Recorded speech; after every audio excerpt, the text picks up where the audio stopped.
வணக்கம் நண்பா. நம் வாழ்க்கை பயணத்தில் இன்று முதலாம் நாள். என்னடா பட்டு ஏஞ்சி காலையில் ஒரு குளியில் ஒன்று போட்டாச்சு. காலேஜ் கிளம்பணும். ஸோ பட்டு துணியை எடுத்து ஒரு அயனும் பண்ணியாச்சு. அயன் பண்ண கையோட பார்த்தீங்கன்னா செம்ம பசி வேறு. உடனே டக்குன்னு போயிட்டு அக்கா 2 தோசை ஊற்றிக்கணும்னு கேட்டு தோசையை வாங்கி 2 தோசையை கப்பு செப்புன்னு சாப்பிட்டு முடிச்சாச்சு. சரின்னு சீக்கிரமாக காலேஜுக்கு ஓடணுமே சொல்லிட்டு சீக்கிரமாக ஷூவை போட்டுன்னு கீழே போனால் நம்ம சீட்டா வந்து வண்டி எடுத்து சங்கின்னு வந்துட்டாப்ல. சீட்டா வந்து சீட்டா லேட் பண்ண வைக்கூட சொல்லி பட்டு சீட்டா வண்டி ஏறி உட்காந்தா சீட்டா வண்டி சும்மா அச்சு போச்சுன்னு ஓட்டுறாரு.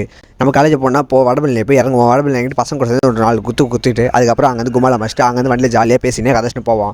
அது நாங்கள் என்ன பண்ணோம், இப்போ கரெக்டாக வடபழனி போயின்னு இருக்கோம். சீட்டா வந்து வடபழனி இறக்கி விட்டு கிளம்பிட்டாரு. காலேஜுக்கு பஸ்ஸும் ஏறியாச்சு. ஒரு வேலையை பஸ்ஸு கிடச்சி பஸ் ஏறதான் பெரிய வேலை. பஸ்ஸு கிடச்சி பஸ் நேரத்தை காலேஜுக்கிட்டையும் போயாச்சு. அந்த மெரினாவோட இடத்த பார்த்தாச்சு. மெரினா பாருங்க, அந்த பீச்சு காற்று அப்படியே சும்மா படன்னு அடிக்குது. ஒரு வேலையை பீச்சு கிட்ட வந்தாச்சா. பீச் மண் வாசனையிலே பறந்துக்கிட்டு அப்படி கரெக்டாக காலேஜுக்கும் நடந்து போயாச்சு. காலேஜ் நடந்து போனால் செம கூட்டங்க. உடனே சீக்கிரமாக காலேஜுக்குள்ளே போயிட்டு அந்த காலேஜ் கோபுரத்தை பார்த்தா அழகு போனால் அங்கே போயிட்டா கிளாஸே நடக்கிற மாதிரி தெரில. பட் நம்ம பசங்களோட போய் 4-5 வீடியோ மட்டும் பண்ணிட்டு வந்தேன். நேராக முன்னாடி பஸ் ஏறி வீட்டுக்கு வந்துட்டேன்.